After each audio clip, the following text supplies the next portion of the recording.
കിടാക്കൾ വളരുമ്പോൾ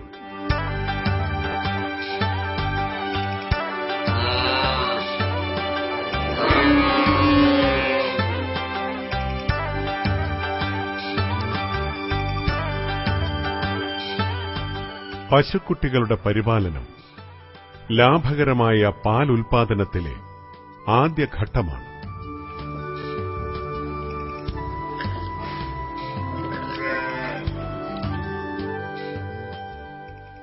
ശ്രദ്ധാപൂർവമുള്ള ശാസ്ത്രീയ പരിപാലനം ഭാവിയിലെ നല്ല പാൽപശുവായി അവയെ മാറ്റുന്നു.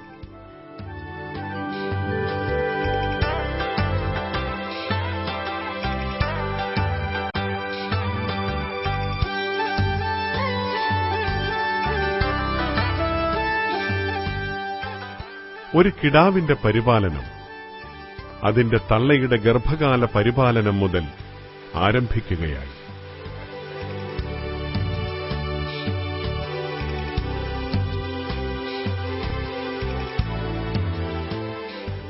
ഗർഭകാലത്ത് നാം അമ്മയ്ക്ക് നൽകുന്ന എല്ലാ നന്മകളും ശ്രദ്ധയും പോഷണങ്ങളുമൊക്കെ ഏതോ കാണാമറിയത്തിരുന്ന് വരാൻ പോകുന്ന ഒരു ജന്മം സ്വാംശീകരിക്കുകയാണ്.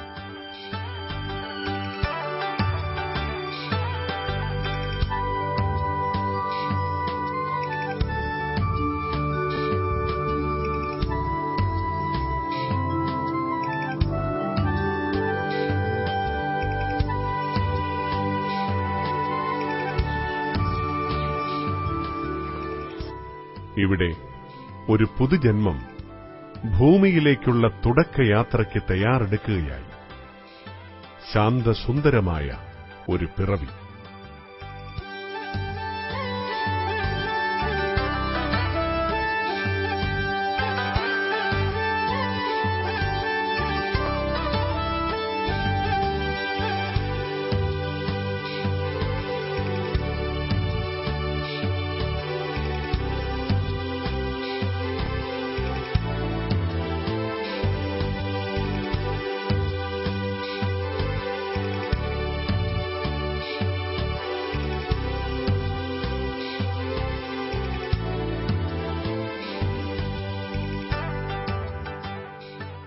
കിടാവുകളുടെ സ്വാഭാവിക ജനനത്തിൽ മനുഷ്യ ഇടപെടൽ ആവശ്യമേയില്ല.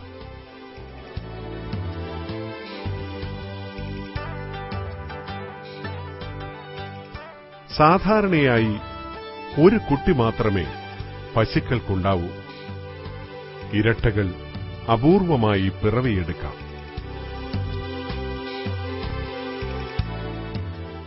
വെളിച്ചത്തിന്റെയും ശബ്ദഘോഷങ്ങളുടെയും ലോകത്തേക്ക് പിറവിയെടുത്ത കിടാവ് ശ്വസിക്കുന്നുണ്ടോ എന്നാദ്യം പരിശോധിക്കുക.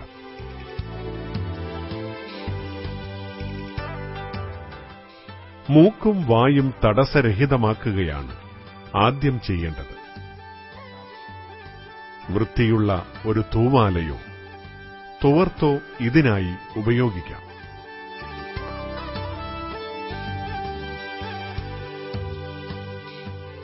തള്ളപ്പശുവിന്റെ വാത്സല്യം കുഞ്ഞു കിടാവിന്റെ മേലാസകലം നാവിന്റെ അരമായി നീങ്ങുമ്പോൾ വൃത്തിയാക്കലോടൊപ്പം തള്ളയുടെ ശരീരത്തിലും പൈമ്പാൽ ചുരത്തലിന്റെ ആദ്യ അനുരണനങ്ങൾ വിരിയിക്കുകയായി.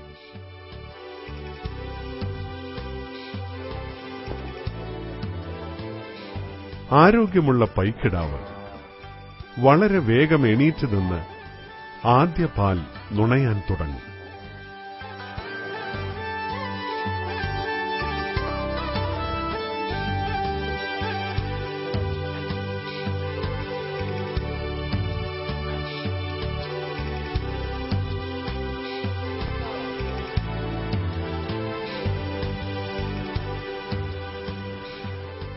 ശ്വസിക്കാതെ പിറക്കുന്ന കുട്ടിക്ക് ഉടനടി കൃത്രിമ ശ്വാസോച്ഛ്വാസം നൽകണം. പിൻകാലുകളിൽ തൂക്കി തല കീഴായി സൂക്ഷിച്ചു വീശിയോ നെഞ്ചിൽ ശക്തിയായി ഇടിച്ചോ മൂക്കിനുള്ളിൽ പുൽത്തലപ്പ് കടത്തി തുമ്മൽ വരുത്തിയോ ശ്വസന താളം വീണ്ടെടുക്കാം. ആദ്യ പാൽ കുടിക്കൽ വളരെ പ്രധാനപ്പെട്ടൊരു കാര്യമാണ്. കർഷകർ കിടാവുകളെ അകിടിൽ നിന്നും കുടിപ്പിക്കുന്നവരാണ്. ആദ്യ പാലിനെ കന്നിപ്പാൽ എന്ന് പറയും. കുറുകി ഇളം മഞ്ഞ നിറമുള്ള കന്നിപ്പാൽ നിർബന്ധമായും കുട്ടിക്ക് നൽകുവാൻ മറക്കരുത്.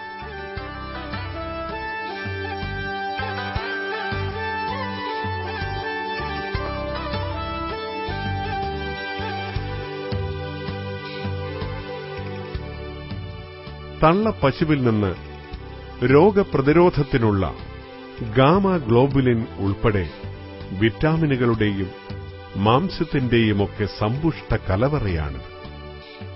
ആദ്യ മണിക്കൂറുകളിൽ തന്നെ കന്നിപ്പാൽ നൽകുവാൻ ശ്രമിക്കണം.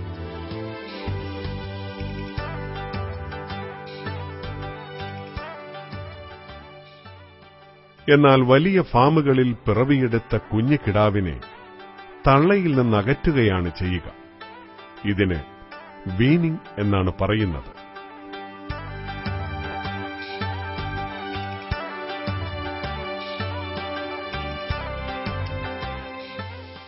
വൃത്തിയുള്ള ഒരു മുറിയിലേക്ക് കുഞ്ഞിനെ മാറ്റുന്നു.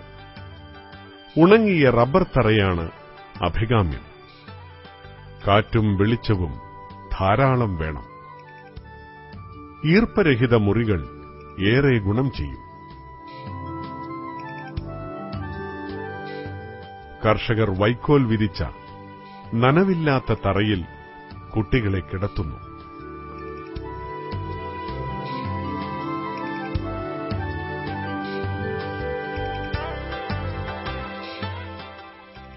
ജനിച്ചു വീണ കുട്ടിയുടെ പൊക്കിൾ കൊടി മുറിച്ചു മാറ്റുക തന്നെ വേണം.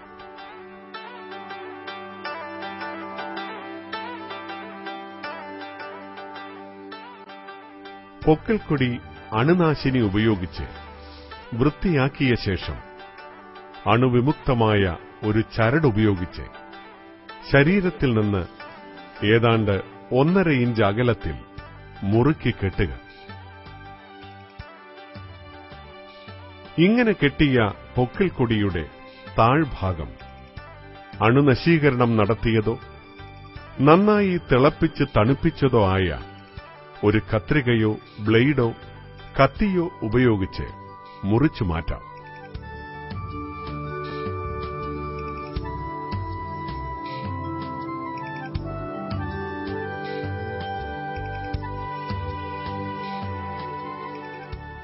മുറിവായിൽ അണുബാധ തടയുവാൻ ടിങ്ചർ ബെൻസോയിൻ പോലെയുള്ള മരുന്നുകൾ പുരട്ടുകയും വേണം.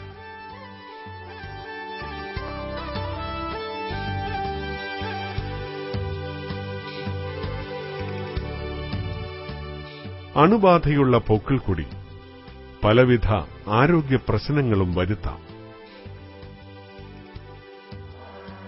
ഹെർണിയ, കൈമുട്ടുകളെ ബാധിക്കുന്ന സന്ധിരോഗം എന്നിവയൊക്കെ ഭാവിയിൽ പല പ്രശ്നങ്ങളും വരുത്തിവെക്കാം.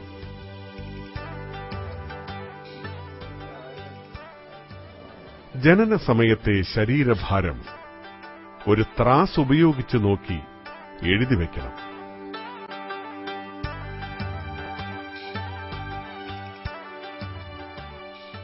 ഒരു കിടാവിന്റെ ജനനസമയ ശരീരഭാരം അതിന്റെ ഭാവി വളർച്ചയുടെയും ആരോഗ്യത്തിന്റെയും സൂചകം തന്നെയാണ്. സങ്കര ഇനങ്ങളിൽ 25-നും 30-നുമിടെ കിലോഗ്രാം ശരീരതൂക്കം കാണാറുണ്ട്. ഭാരം വളരെ കുറവുള്ള കുട്ടികളെ ഭാവി കറവുമാടുകളായി വളർത്താതിരിക്കുകയാണ് നന്ന്.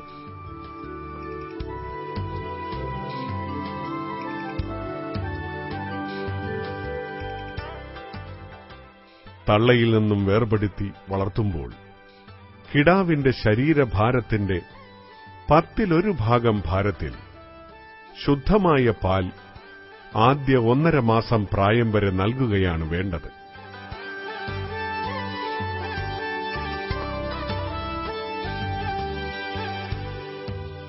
പിന്നീടിത് ശരീരഭാരത്തിന്റെ 15-1 3 മാസം എത്തുവോളം 20-1 ക്രമേണ കിടാവിനെ പാൽ കുടിപ്പിക്കുവാനും പരിശീലിപ്പിക്കാം. വൃത്തിയുള്ള കൈകൾ കൊണ്ട് പാൽ കോരി വിരലുകൾ നുണയാൻ കൊടുത്ത് പാൽപാത്രത്തിലേക്ക് തല താഴ്ത്തി പാത്രത്തിൽ നിന്നും പാൽ കുടിക്കാൻ പരിശീലിപ്പിക്കാം.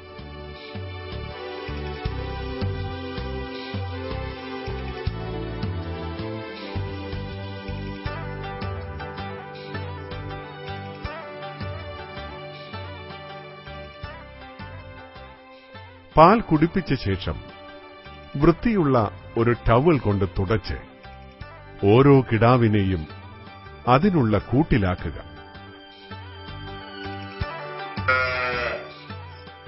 ശരീരഭാര അനുപാതത്തിൽ പാൽ പലതവണയായി നൽകുകയും അത് ശരീരൂഷ്മാവ് നിലനിർത്തുകയും വേണം.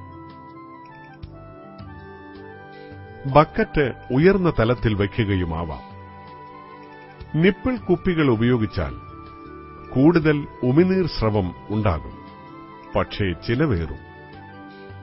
21 ദിനമെത്തിയാൽ വയറിന്റെ 4 അറകളും പ്രവർത്തനം തുടങ്ങുന്നു. കിടാക്കൾ പുൽനാമ്പുകൾ തിന്നു തുടങ്ങുന്നു.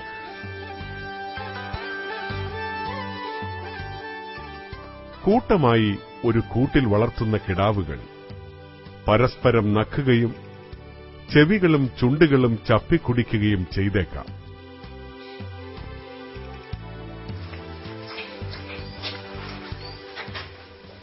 ഉദരത്തിൽ രോമക്കട്ടകൾ ഉറഞ്ഞുകൂടി ആരോഗ്യ പ്രശ്നങ്ങൾ ഉണ്ടാക്കാറുണ്ട്.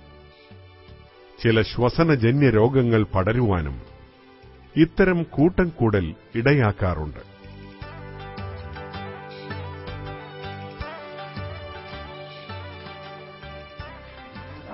ജനിച്ച ഒരാഴ്ചയ്ക്കകം കൊമ്പിന്റെ കാമ്പുകൾ നശിപ്പിക്കുക വഴി ഭാവിയിൽ കൊമ്പുകൾ മുളയ്ക്കാതിരിക്കും. ഇതിനും പലവിധ മാർഗങ്ങൾ അവലംബിക്കാം. മണ്ണിൽ നടക്കുമ്പോൾ മണ്ണ് തിന്നുന്നത് കണ്ടാൽ തിരിച്ചറിയുക. നിങ്ങളുടെ കിടാവിന് പരാതബാധ ഉണ്ടാകാം. പരാതബാധയുടെ ആദ്യ ലക്ഷണങ്ങൾ മണ്ണ് തീറ്റയും ശോഷിച്ച ശരീരവും തന്നെ.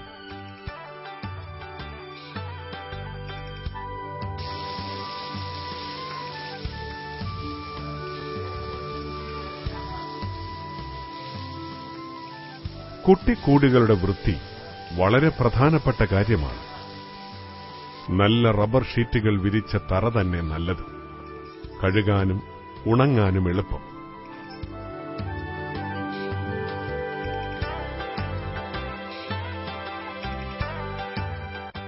വളർന്നുവരുന്ന ക്രാവുകൾക്ക് ശരീരഭാരത്തിനനുസരിച്ച് ഘനാഹാരം നൽകിത്തുടങ്ങാം.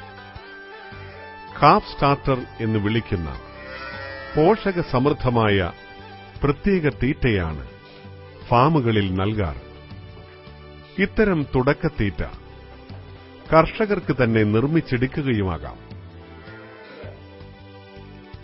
അടുത്തുള്ള വെറ്ററിനറി ഡോക്ടർക്ക് നിങ്ങളുടെ പശുക്കിടാവിനു വേണ്ടി പോഷകമൂല്യമുള്ള ഒരു തീറ്റക്രമം ഉണ്ടാക്കിത്തരുവാൻ എളുപ്പം സാധിക്കും. ഇത്തരം സേവനം സർക്കാർ തലത്തിൽ സൗജന്യവുമാണ്.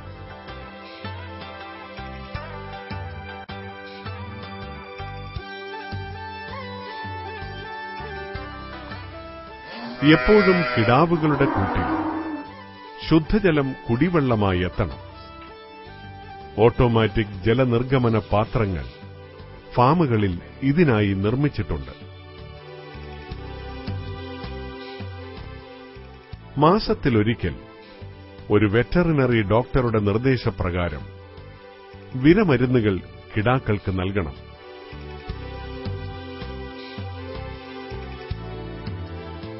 വിദഗ്ധമായ പരിശോധനയിലൂടെ എന്തുതരം വിരകളാണുള്ളതെന്ന് നിരീക്ഷിച്ച ശേഷമേ കൃത്യമായ ഡോസിൽ മരുന്ന് നൽകാവൂ.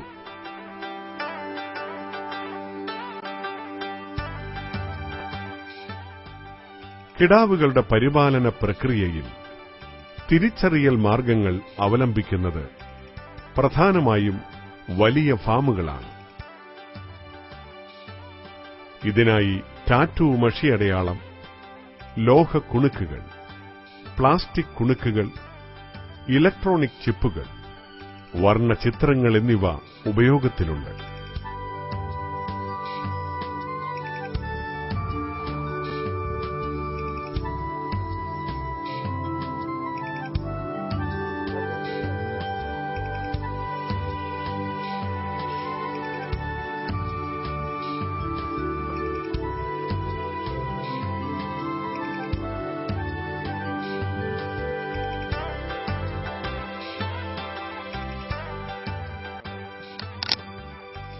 ദൂരെ നിന്നുപോലും കാണാവുന്ന ലോഹ കുണുക്കുകൾ ബലമുള്ളവയും ദീർഘകാലം നിലനിൽക്കുന്നതുമാണ്.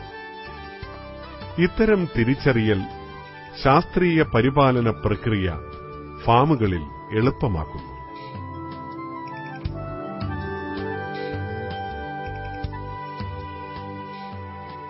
മേച്ചിലിടങ്ങൾ ആരോഗ്യപൂർണമായ വളർച്ചയ്ക്ക് ഏറെ സഹായകരമാകും. നല്ല സൂര്യവെളിച്ചവും പച്ചപ്പുല്ലും വ്യായാമവും ദയാപൂർവം കൈകാര്യം ചെയ്യലുമൊക്കെ കിടാവിൽ നിന്ന് കിടാരിയിലേക്കുള്ള യാത്ര സുഗമമാക്കുന്നു.